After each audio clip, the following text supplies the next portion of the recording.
AI doomers are sounding more alarmed than ever, warning that machines could soon spin out of human control. Meanwhile, restaurants from Brooklyn to San Francisco are reviving recession specials, a cultural throwback that says as much about consumer psychology as it does about the economy. Across the Atlantic, postal services are halting deliveries to the United States over sudden tariff rule changes. Another case study in how businesses loathe uncertainty more than bad news. In New York, Maria Sharapova shows how athletic greatness can be transformed into a global brand, illustrating the new economics of monetizing fame. And finally, critics from across the spectrum blast Washington for buying into Intel, deploying troops to cities, and as Bill Maher warns, laying the groundwork for a slow moving coup. Welcome to Filtered with TJ Walker. Hello and welcome. I'm TJ Walker. Thanks for joining me. This is your daily dive into the top news stories related to business, technology, and cultural stories, and filtering it through the lens of communication skills, all with the goal of improving your personal development, your personal success. Let's dive right in with story one. The Atlantic reports that some of the loudest voices warning about artificial intelligence are, in fact, sounding more panicked and harder to dismiss. Nate Soares, head of the Machine Intelligence Research Institute, said, "We've run out of time to implement safeguards." MIT's Max Tegmark warned that we could lose control of AI by 2027. And OpenAI, Anthropic, and DeepMind, despite public safety pledges, continue to release increasingly powerful systems. A detailed scenario called AI 2027 imagines superintelligence bots using biological weapons to wipe out humanity. While such predictions can sound like science fiction, recent failures, from AI chatbots deceiving users to one going on a white supremacist rant, have made these warnings harder to brush off. At University of California, Berkeley's Stuart, or as UC Berkeley's Stuart Russell put it, your hairdresser has to deal with more regulation than your AI company does. With billions now relying on algorithms, the stakes of getting AI wrong are profound. Okay, so what's the real message here? There's going to be a lot of AI doom and gloom every single day. The easiest way to get a headline is to say, the AI robots are coming to destroy us. And you know what? They might be, but there's no correlation between what might happen and what's going to get headlines. So I'm urging you, be very skeptical every single time you see a headline like mine, unfortunately. It's manipulating your own sense of risk, your own sense of fear, your own sense of the most dramatic. And that isn't necessarily correlated to the truth or reality. It is correlated to getting clicks and making money. Let's dig a little deeper here. So let's check out some of the facts here and look at the history of people predicting doom. People have predicted doom for every new technology, and so far, the people who've predicted the end of humanity are batting zero. They have failed miserably. So I think you should, if you have a bias, you should in fact have a bias against those who predict nothing but gloom and doom. Because the people say the world is ending. They've been saying this for thousands of years. They have in fact been wrong every single time. Could this time be different? It absolutely could. Could an AI gone rogue take over the world and kill humanity tomorrow? Maybe before you're seeing it's possible, but I have no rational basis for making that claim, and you have no rational basis for believing it. Let's look at some of the statistics. This is courtesy of a story at The Atlantic. And you see Nat Soares saying we've run out of time. I don't know if we've run out of time. This may be the perfect time to regulate. Max Tegmark saying, we're 2 years away from something horrible happening. That's a pretty safe prediction to make anytime. We're 2 years away from a major recession. We're 2 years away from the end of the world. No one's going to remember in 2 years when you say it. So always be skeptical of people who make these predictions going out 2 years, because it's very hard for anyone to call you into account. What I'm fascinated by is how we as human beings receive messages, receive communication. And so let's analyze it. There's always a negativity bias. We're hardwired to think, oh, that rustle in the bushes over there could be a saber-toothed tiger. Let's get scared and run, because if we're wrong, nothing bad happens. If we're right, we could have saved our life. The saber-toothed tiger won't eat us. So we always have to be conditioned to worry about our own negativity bias, filtering reality in a way that distorts reality. It isn't real. There is a dramatic narrative bias. It's always more enjoyable to say, oh, it's going to be just like that science fiction movie that came out 20 years ago, 30 years ago. There's going to be these wild robots powered by AI walking around and lasers popping out of their eyes to kill us all. It's dramatic. It's interesting. It's exciting. It's terrifying. It's like a free horror movie you get to watch in your own mind. Doesn't necessarily make it true. And there's a risk bias as well. There's risk in anything, but quite often the more dramatic the risk is, the lower the actual odds are of something happening. It's why we as humans continually worry about plane crash, so we drive from one city to another. I've seen recent analysis showing that some 1,500 people died after 9/11 because they drove rather than taking a plane. So as humans, we tend to assign the wrong risk element, the wrong risk assessment to activities because they are more dramatic.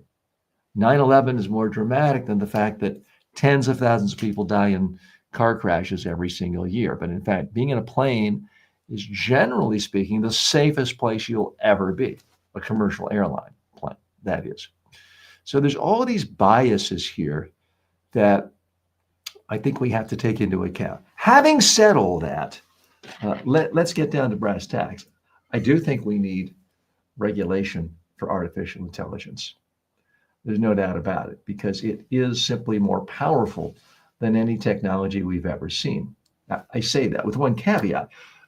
Nuclear power, nuclear bombs are a pretty powerful technology too. And it is heavily, heavily regulated. You cannot just go out and build your own nuclear bomb, thankfully. Here's the difference, though. A nuclear bomb is extraordinarily difficult, wildly expensive to build. The infrastructure you have to create, the enriched uranium you have to source. It's not something anyone can just do on a laptop and an internet connection. AI is different in that way. You do not have to purchase enriched uranium. You don't have to build nuclear reactors. You don't have to hire top nuclear scientists to build an AI model the way you do for a nuclear weapon.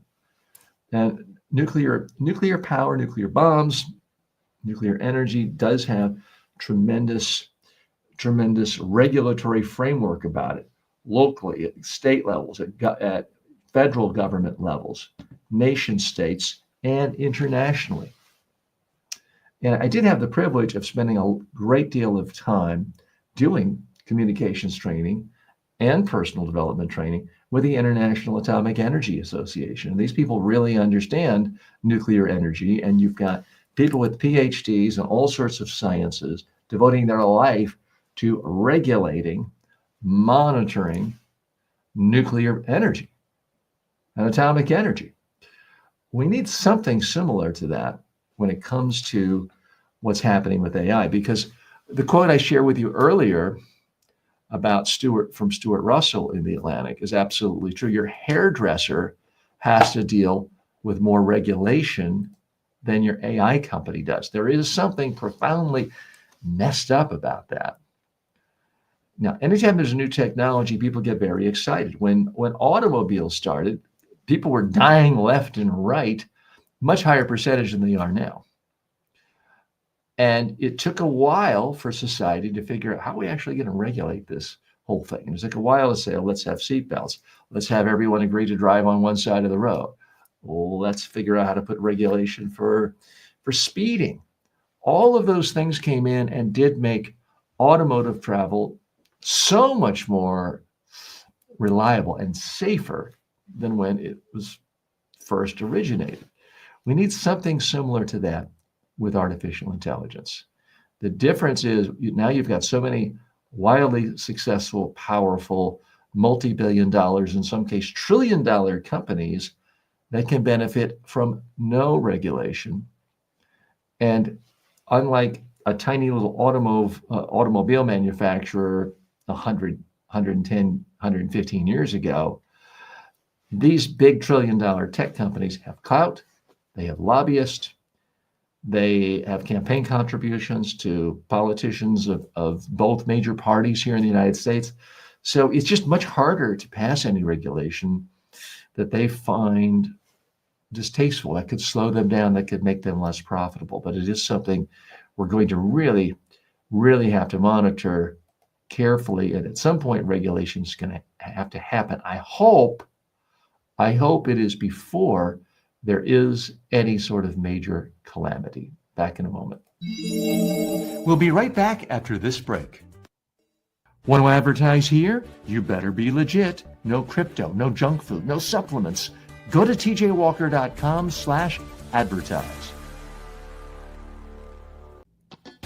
Most people can't afford a full-time coach. And even if you could, good luck finding one who's available when you need them. That's why I created the TJ Walker AI clone. It's built on my 40 plus years of real-world coaching and training.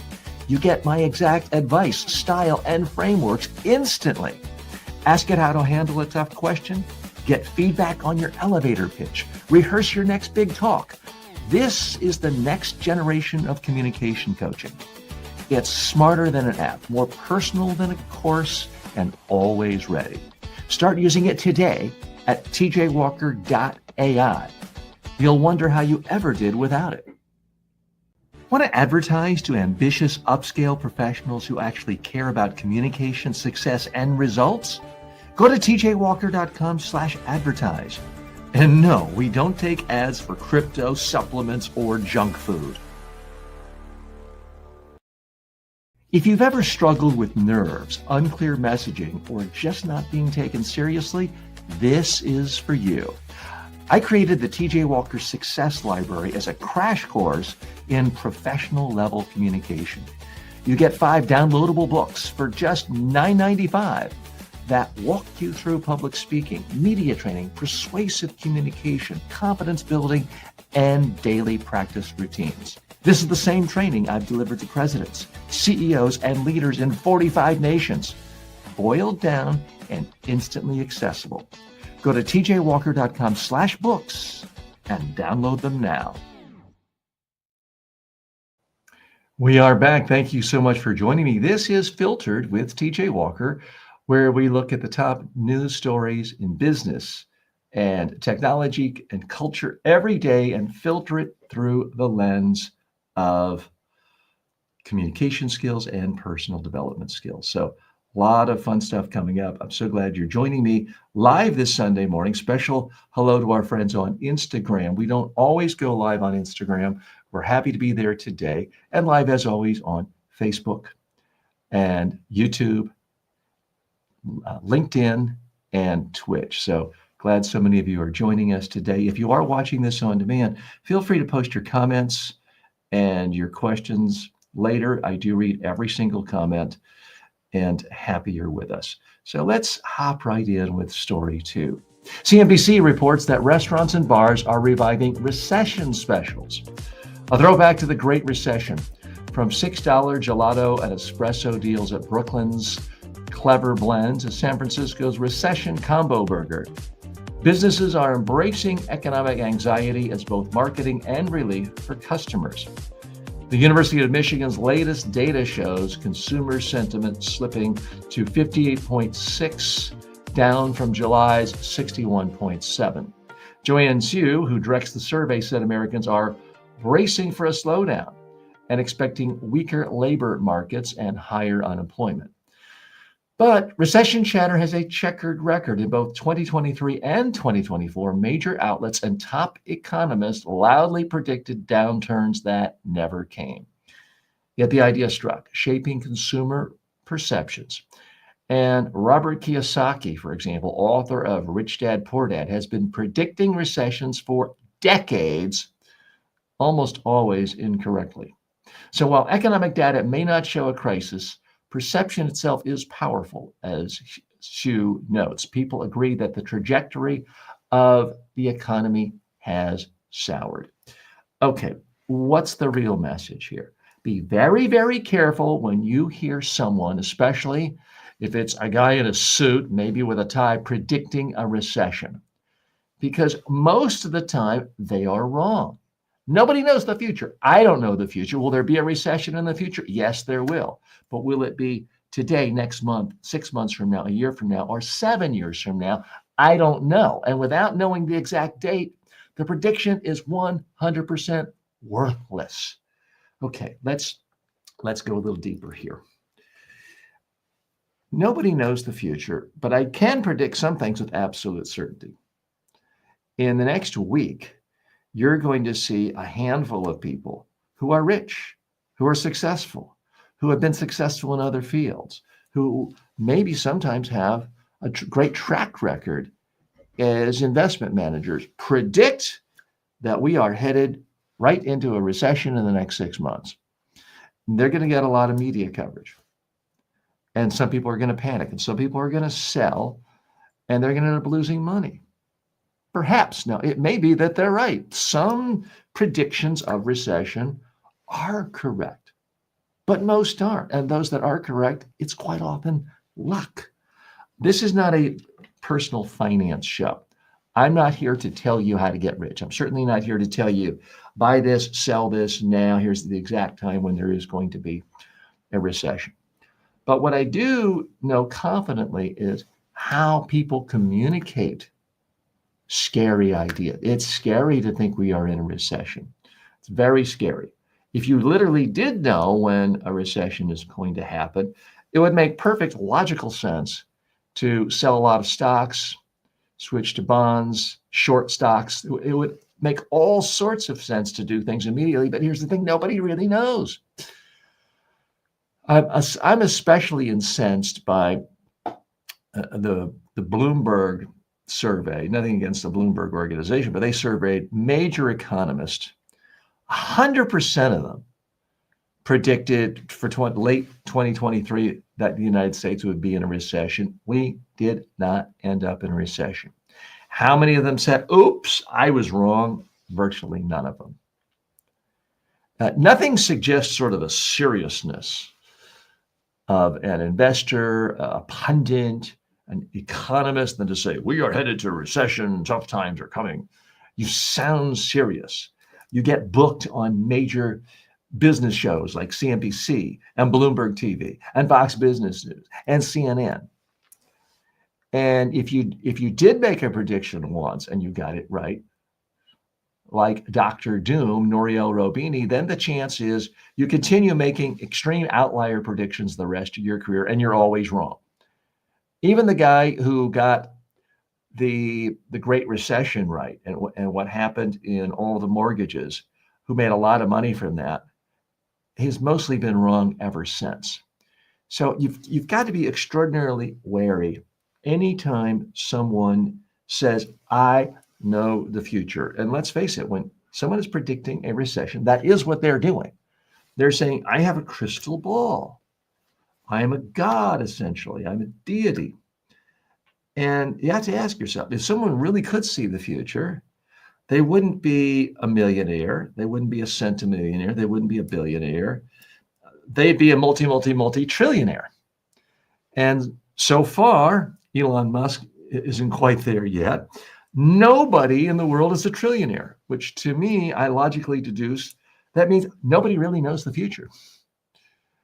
So be extraordinarily careful when you hear these predictions. I don't mean to blast Bloomberg, the Wall Street Journal survey of economists 2023. Almost everyone thought we were headed towards a major downturn or recession. Wrong. The IMF, the World Bank, 2023, huge warnings about a recession. Wrong. And this is a bipartisan thing. Well-known Democrat Larry Summers, former Secretary of the Treasury, he suggested a few years ago there was no way we were getting out of the pandemic without massive unemployment, massive pain to our economy. Wrong. Completely wrong. Goldman Sachs, Morgan Stanley also predicted major contraction in the 2022 to 24 range. Did not happen. Now, am I saying the business cycle is over and we're just going to have expansion from here on out? No. If I made that prediction, you could carefully label me a fool. You could say, click, don't need to watch that guy anymore. But that is not what I'm saying at all. I do not in any way think that the normal business cycle of contraction, expansion, recession, occasional depression is going to change. But I also think the normal pattern of nobody really knowing when it happens until you're already there is going to continue. Now, let's take by the way, Moody's got this wrong as well. They called for a 2023 recession, did not happen.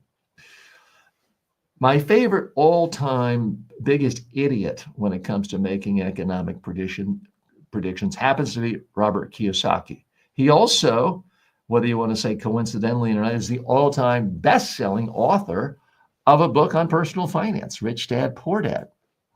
But he has been making these predictions almost like clockwork every year for like 15 years, that this is the year to get out of stocks and you've got to buy gold or Bitcoin or real estate.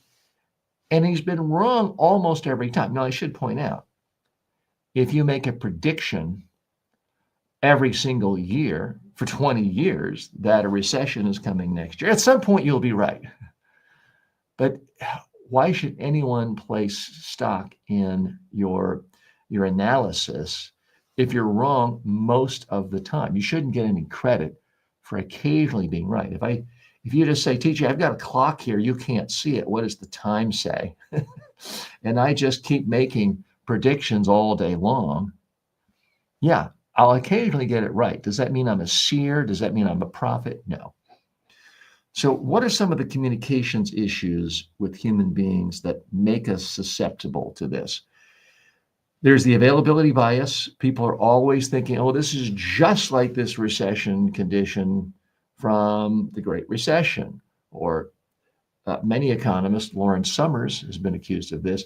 They think back to their childhood in the 70s, that, yeah, we had stagflation. We couldn't get through it without massive unemployment and massively high inflation, because today is just like that. So people think about what the most recent crisis was. There's the confirmation bias. You're looking for someone to tell you what you want to hear. So quite often in any political culture, but here in the United States in particular, if there's a politician in office and you don't like him, and you think his policies or her policies are really awful, then quite often you're very open to the idea that, well, of course, with this idiot in office, of course, we're going to have a recession. So there's the confirmation bias in there. There's the negativity bias. If you have 100 economists and 99 say, you know what, the economy seems like it's humming along okay. I'm not predicting huge growth or huge declines or huge recession. It's going to be more or less the same the next 6 months. If you have 99 economists say that, and one of them says, oh my God, it's a recession, it's a depression that's going to make the Great Recession in 2008 seem like a party time, guess who's going to get all the headlines? Guess who's going to get booked on all the major talk shows in the financial press? It's not the 99 people saying our models show things kind of continuing as they are. It's going to be the person saying the end is near. So you've got to really filter that in. Now, the other bias that's going on is the social narrative bias. We see this with restaurants posting, oh, come get your recession burger. It's just a way to try to glom onto something that is a narrative in the culture to make a quick buck.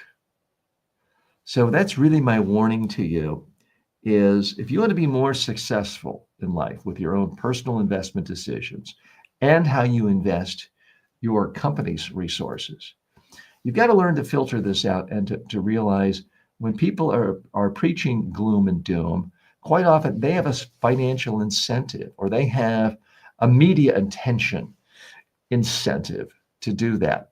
They're trying to get free publicity to get a spotlight on whatever it is they do, whether they're selling burgers, whether they are selling gold, whatever it is they're selling. They're trying to trick you to get you to panic sometimes. And that is not in your benefit at all. So please be wary of this negativity bias. Anytime someone is predicting a recession, ask yourself, okay, so is this person a trillionaire? If not, they could be a billionaire, still get it wrong. Even Warren Buffett and many others have made predictions, and good investors in general, but they don't really know the future. And guess what? I don't either. The difference is I won't pretend to tell you that I know the future. Hey, if you're enjoying this kind of take and want to hear more stories filtered through the lens of communication, make sure you're following the show, whether you're watching or listening. New episodes drop every single day. And if there's a little notification option where you are now, go ahead and turn it on. It helps you stay in the loop. According to the Washington Post, postal companies in Europe and India are temporarily suspending some shipments to the United States. The reason? Last-minute changes to long-standing tariff exemptions and widespread confusion over how the new rules will be implemented. For decades, packages valued at under $800 were exempt from U.S. tariffs. Now that exemption is ending, and foreign postal services say the guidance they've received has been vague and incomplete. Deutsche Post, La Poste, Royal Mail, and India's Department of Post are among those halting deliveries until procedures are clarified. Consumers may face delays and new charges ranging from $80 to $200, depending on where goods are shipped from. The larger issue is uncertainty. As Post Europe, representing 53 national mail operators, put it, critical issues and processes are not yet clearly defined. Businesses can adapt to higher cost, but sudden, unclear rules leave them stranded. And in commerce, uncertainty is the enemy of confidence. Okay, so what's the real message here? If you like buying anything you want from Amazon or any other online service and having it shipped to you the next day, you're about to be in for a rude surprise because the rules are being rewritten in Washington, D.C. The result is nobody anywhere, no postal service, no international supplier, no manufacturer knows, what do we even charge for this? How do we collect the tariffs, the fees, the duties, the taxes? They're throwing up their hands and they're saying, let's play it safe. Let's sit on our hands. That's a real problem. Businesses and human beings hate when messages are communicated with great uncertainty. It creates chaos. Okay, so let's dig a little deeper here. This is not primarily a political punditry show. What I'm trying to do is analyze top business stories, economic stories, technology stories, cultural stories through the lens of communication. But let's face it, we are in a situation right now when a certain person in a certain major democracy in that capital is rewriting all the rules of international business, international commerce, and it's causing massive confusion, massive chaos, massive disruption. It has not yet escalated down to really affecting most people's pocketbook or their wallet. And while I just told you no one can really predict the future, I'm going to seem a little bit, I'm not predicting a recession, but I am predicting that we're not that far away from all this chaos having a greater impact on people, whether it's in the form of just massive inconvenience, whether it's in the form of higher prices, whether it trickles down to measurable inflation, I don't know. But I do have experience helping human beings, whether it's presidents of countries, prime ministers, business executives like you, aspirational students. I do know that human beings simply like clarity in their communication. They like knowing what the rules are. And right now, the rules are changing every single day. And we as human beings are programmed to want to know, what are we supposed to do? What are we not supposed to do? I mean, that's one of the appeals of religion. Whether you're a fan of organized religion or not, most religions give you highly specific rules. It could be a more general one, like, love thy neighbor as thyself, or do no harm. It could be as specific as don't eat anything from a pig, or something with a hoof, or shrimp, or don't put makeup on or jewelry on. There's all sorts of specific rules in most major religious texts. And at some point, people like having rules. They like knowing what it is, whether it's as ironclad as a 10 Commandment or something else. They like specific rules. And right now, with the rules changing every day, being ripped up, or sometimes passing legislative chambers and then not being enforced, as in the case of TikTok. I mean, I have a neighbor who has millions of followers on TikTok. That's his main source of income. I don't really know how he sleeps at night, knowing that right now in the United States, there's a law saying TikTok has to be shut down unless sold to an American company. The deadline is passed, and we have rules coming out of Washington that says, we're going to enforce some rules sometimes, ignore other rules, and nobody really knows, and neither do we until we just decide on a whim. This creates chaos at the individual creator level if you are a TikTok star. But if you're just somebody selling, paper, how do you know what to charge for paper to people if the tax, the tariff, the country you're from, the country you're sending it to, if all those variables change every single day, it's causing massive, massive chaos. So I'll be following this closely. I hope you do as well. You may say, well, TJ, I don't mail stuff in my own business. I'm a digital company. Okay, I get it. I don't really mail many of my books anymore, or DVDs or CDs like I used to. So it doesn't affect me personally at that level, because I'm selling digital services quite often. I'm selling online courses that can be made available to people in every single country in the world, although there are some countries that make it very difficult for my courses to be purchased.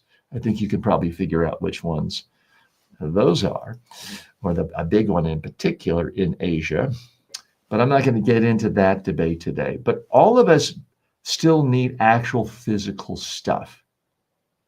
And if you say, well, buy America too, just buy stuff in America, you don't have to worry about it. There's no such thing, I hate to tell you, as an American product or an Indian product by and large. Supply chains are international at so many levels. Certainly something as complex as a car, quite often there are inputs from about 60 different countries. So yeah, there may be a factory in South Carolina where a car is assembled, but all the little pieces that have to flow in from all sorts of countries, they're all affected by these shipping policies, these postal policies, these tariffs, these taxes, and it is extraordinarily confusing. We'll be back in just a moment. Stay tuned. We got to pay a few bills here. Filtered is brought to you by the following. You don't need a new degree. You don't need another expensive coach. You need the right communication habits, and I'll teach them to you in just a few minutes a day. At MediaTrainingWorldwide.com, I've created the most comprehensive library of online communication and personal development courses anywhere. You'll learn public speaking, media training, persuasion, executive presence, and more. These are the same methods I've taught to world leaders, but now they're affordable and accessible to everyone. You can start for free and upgrade anytime. Go now to MediaTrainingWorldwide.com. Confidence isn't a personality trait, it's a skill, and it's trainable. Most people can't afford a full-time coach, and even if you could, good luck finding one who's available when you need them. That's why I created the TJ Walker AI clone. It's built on my 40 plus years of real-world coaching and training. You get my exact advice, style, and frameworks instantly. Ask it how to handle a tough question, get feedback on your elevator pitch, rehearse your next big talk. This is the next generation of communication coaching. It's smarter than an app, more personal than a course, and always ready. Start using it today at tjwalker.ai. You'll wonder how you ever did without it. Want to become a better speaker, leader, or communicator? Start with the TJ Walker Success Library. It's 5 of my most practical books, covering everything from public speaking to media interviews and persuasive messaging, all for only $9.95. I've trained presidents and Fortune 500 CEOs, and now you can get the same wisdom in a fast, affordable format. Go to tjwalker.com/books and download your copies instantly. According to the New York Times, Maria Sharapova has been inducted into the International Tennis Hall of Fame. But her real legacy may be how she turned athletic achievement into an enduring business empire.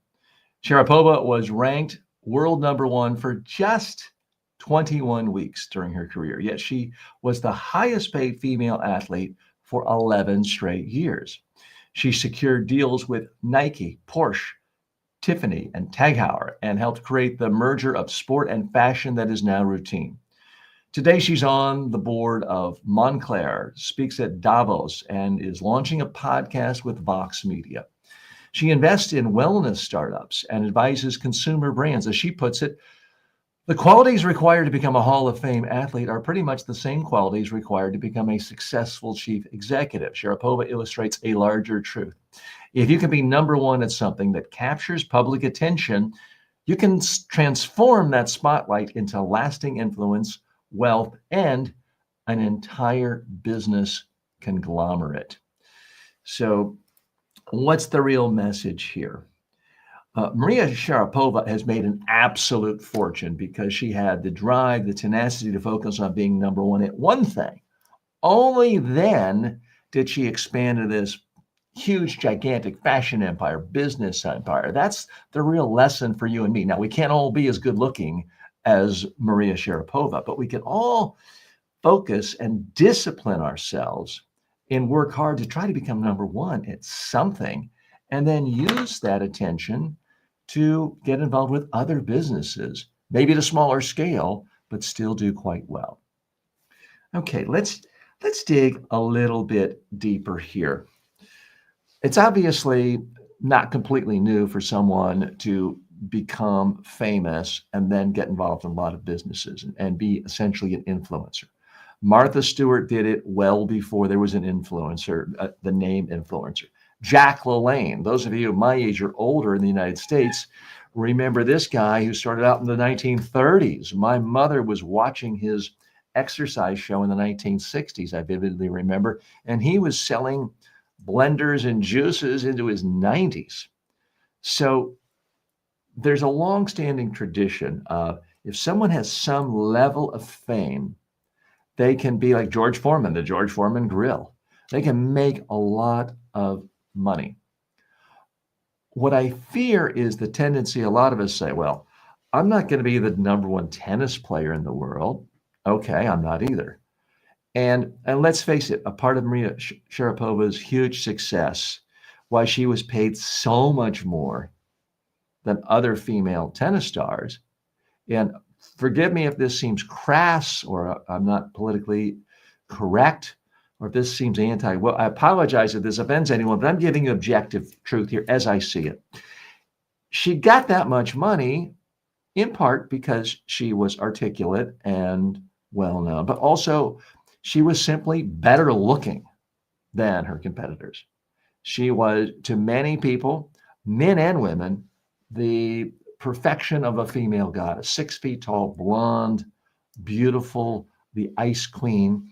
And it worked really well for photos on brands and marketing and video images. and social media images. It worked really well. Am I saying that only good-looking people deserve to get rich? No. What I am saying is whoever you are, have the discipline and the focus to work just as hard as she did to become a top tennis star. Because if she had simply been, someone who casually played tennis and tried to make it as an influencer, maybe she would have done well, but maybe not. It was the combination of demonstrated excellence in one field, attracting all the eyeballs, the fans, the followers for that she was then able to leverage for all these other business deals. And there are a lot of deals here. Let's go over them again, because again, it's Nike, Porsche, Tiffany, Tag Heuer, watch company. She serves on the boards of various companies now. And she's able to do this because she's able to attract disproportionate attention. The reason I'm focusing on her now, because I'm not really a tennis fan, I used to play it, I don't watch it, is I see her because she's on the front page of the New York Times today.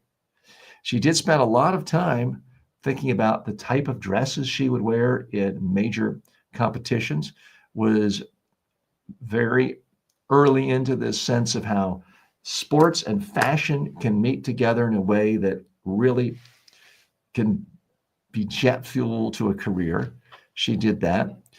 In some ways, she's very similar to Michael Jordan, what he did with Air Jordans and becoming essentially a billionaire himself, the Kardashians, their media empire.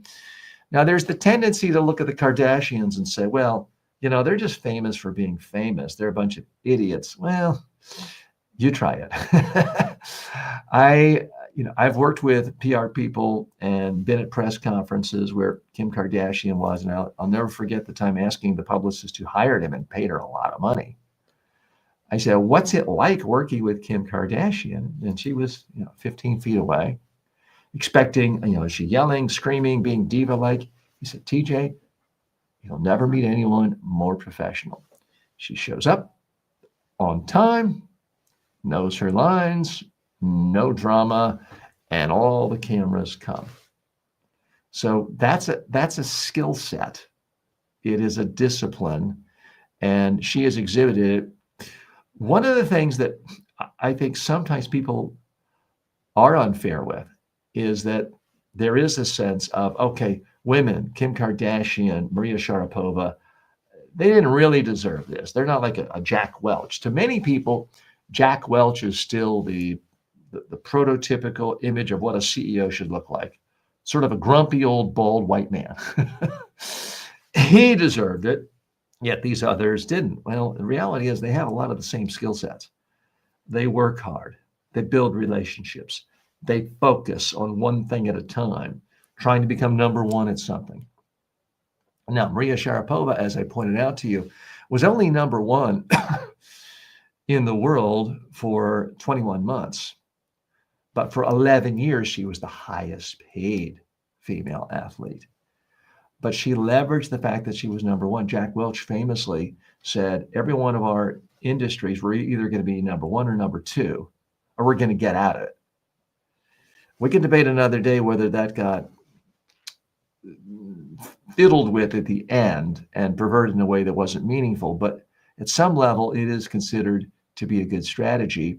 And Maria Sharapova has practiced it. And she realizes you've got to leverage whatever assets you have.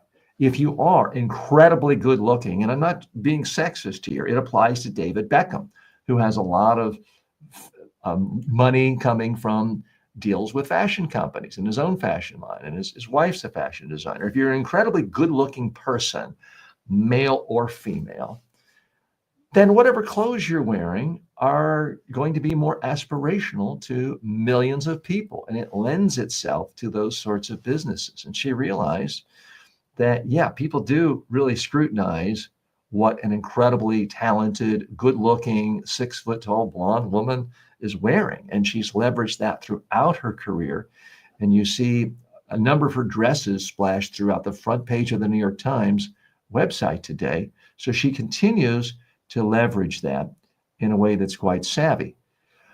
I think she realizes what Martha Stewart realized a long time ago. Martha Stewart, people don't remember, was a fashion model and was making good money as a fashion model, but realized there's another hot 22-year-old coming along every day. You're only going to be seen as the sexy young thing for so long. And that's why she diversified. She became a wildly successful stockbroker. And then she became a caterer. And then she created Martha Stewart's vast empire, at one point being a billionaire herself. So that's savvy. Now, Martha Stewart is no longer the 21-year-old model ingenue. And yet here she is still on the cover of Sports Illustrated in her 80s because she was able to leverage initial strengths in other areas and build it out into a whole business empire. I predict we're going to be seeing Maria Sharapova around in a lot of businesses for years to come, because let's face it, she has enough money now where she and her partner and their kid could just sit back, relax in a mansion in the city, the 10 most glamorous cities in the world. She could do nothing but go to parties, have servants wait on her. She has more ambition than that.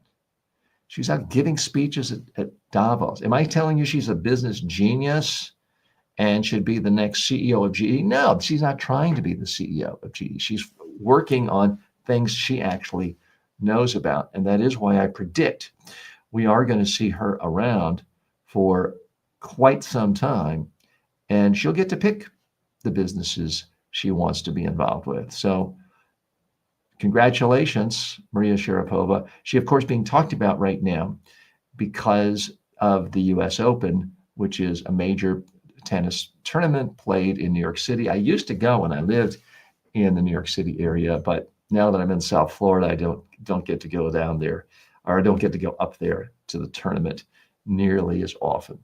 Okay, let's shift gears and go into our final story of the day.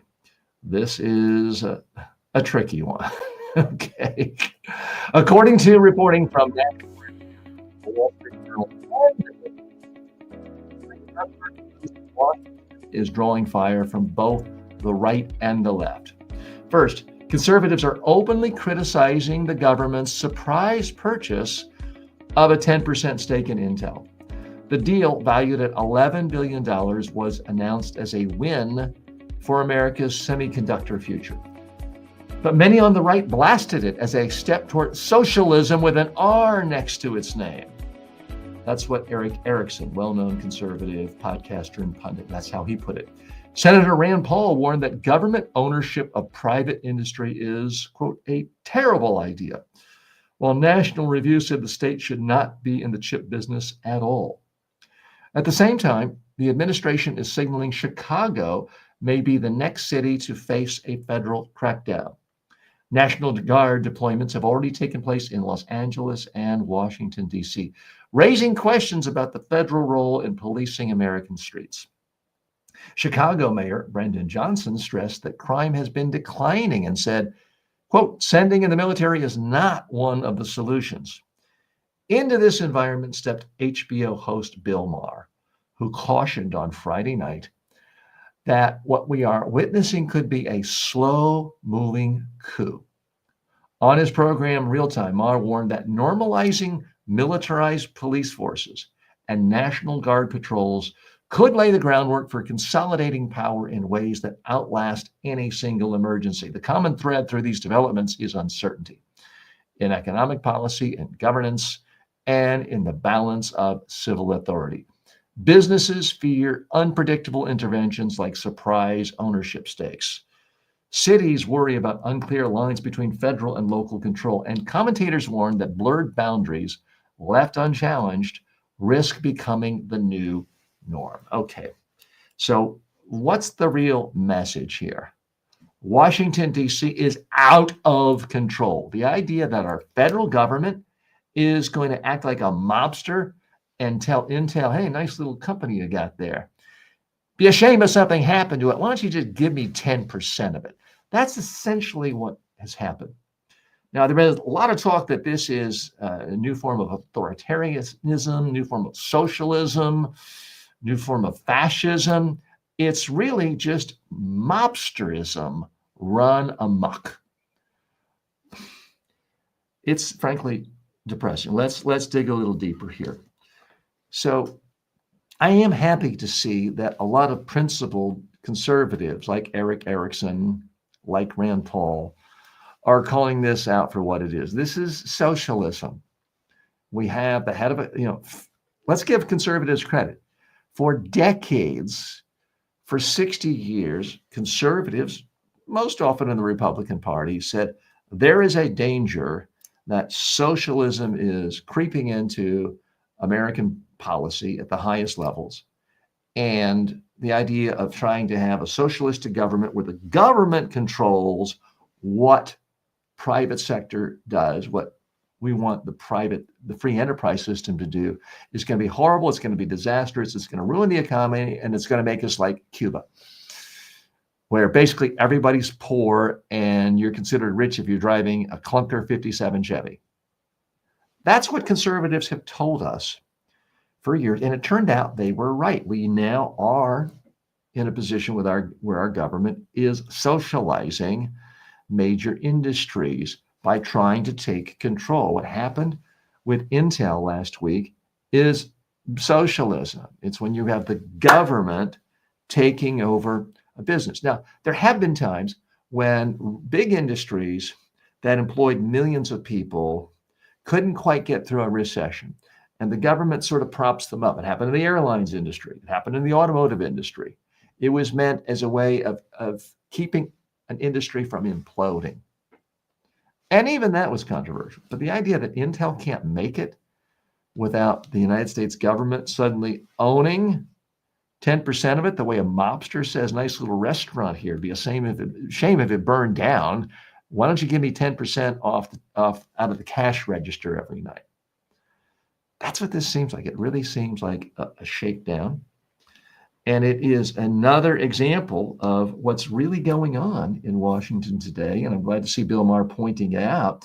This is a slow-moving coup.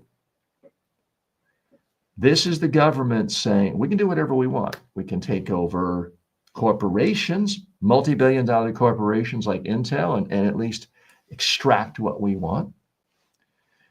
We can take over cities as long as there are no Republicans running things. Now, if you look again, Chicago, Los Angeles, Washington, D.C., what do they all have in common? There's no Republican governor or Republican mayor to say to the president, hey, what are you doing here? This is our job. This is our business.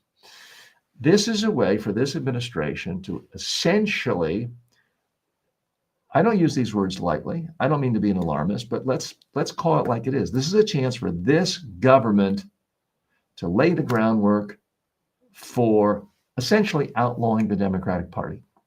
That's what we're talking about. Bill Maher didn't state it in quite those terms, but a slow-moving coup.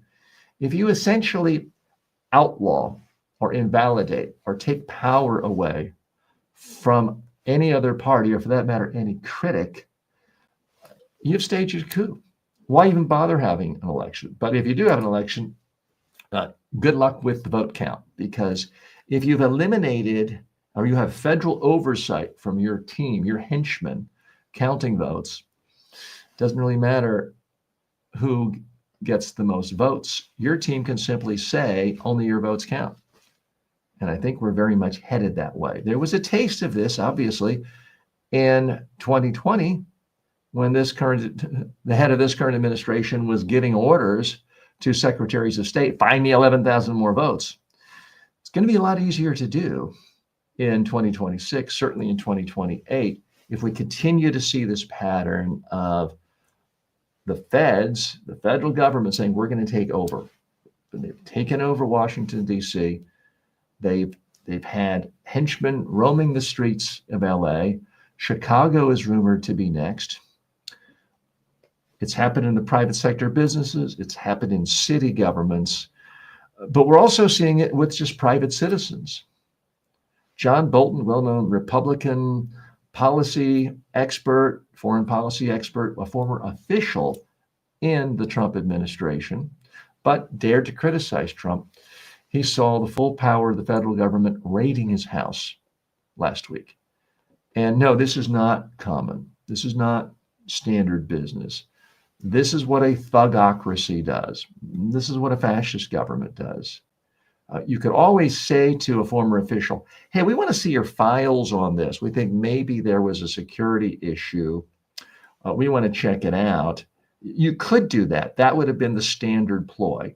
That's not what they did. They used the full force of the government, the secret raids, bashing in his door, taking his files out, his possessions out the front door in front of the cameras, ripping away his security clearance. It sends a real message. If you criticize this administration, expect to be punished, expect to be investigated. And I don't think we're that far away from the day when you can expect to be imprisoned. That's not the most upbeat message to end a Sunday morning news. I do want to end on something upbeat, and I want to thank you for joining me today on Filtered with TJ Walker. I'm in a new neighborhood in South Florida in Palm Beach County, and I noticed across the street there was what appeared to be a child selling lemonade at a lemonade stand. And wanting to support a young entrepreneur and meet my neighbors. I had not met these neighbors yet. I went over and brought my wallet. I was prepared to buy some lemonade. And lo and behold, this young man, who I think was about 5 or 6, wasn't selling lemonade. He was selling a self-published book. And he put it together. He's got images. He bound it. It's copy paper. And this young man, 5 or 6, has, for whatever reason, a fascination with classic film and classic movie stars. He did a whole book on Roy Rogers. Now, it's I don't know, it's maybe 18 pages. I haven't completed it yet, but he talks about the history of Roy Rogers, how people think of him as a part of a hamburger chain, but going back to his history as an actor, growing up on a farm in Ohio. He has pictures. It says authorized by the Roy Rogers estate. I don't really know if he did get all the copyright, but I got to tell you something. I think this is a good sign that young kids are being taught to be entrepreneurial and to do it in new ways. Selling lemonade, there's nothing wrong with that, although lemonade tastes awful unless you pour in mountains of sugar.